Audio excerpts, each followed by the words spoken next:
Hello everyone, আসসালামু আলাইকুম। শীতকালে সবজি খেতে যতটা মজা লাগে অন্যান্য সিজনে কিন্তু সেই মজা লাগে না। তাই আজকে বরবটি দিয়ে নতুন আলু আর ধনিয়া দিয়ে আজকে তুলা ডেরি মাছ রান্না করব, তা আপনাদের সাথে শেয়ার করব। আমার সাথেই থাকুন। আর আজকে বরবটিগুলো ভিতরে সিম পরিপক্ক হয়ে গেছে, আর এটা খেতে আমার কাছে খুব ভালো লাগে।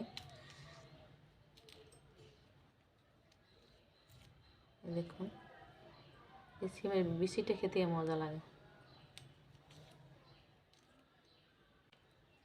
আমার কোটা এখন শেষ, বরবটিগুলো কাটা শেষ হয়েছে।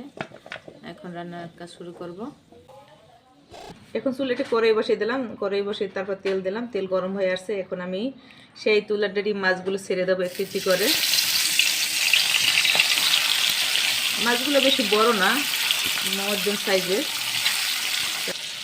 মাছগুলো এক পাশ ভাজা হয়ে গেছে, আমি বেশি আমার মশলা কষানো হয়ে গেছে।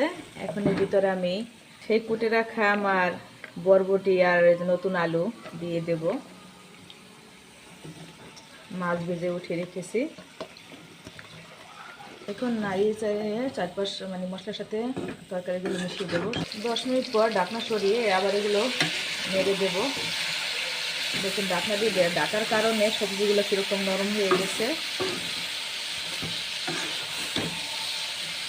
এখন জল দিয়ে দেবো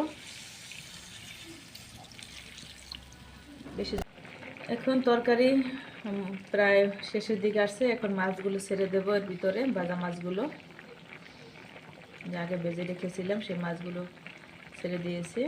তরকারি আমার শেষের দিকে হয়ে আসছে। এখন আমি কতগুলো ধনিয়া পাতা কুচি কুচি করে এর ভিতরে দিয়ে দিলাম।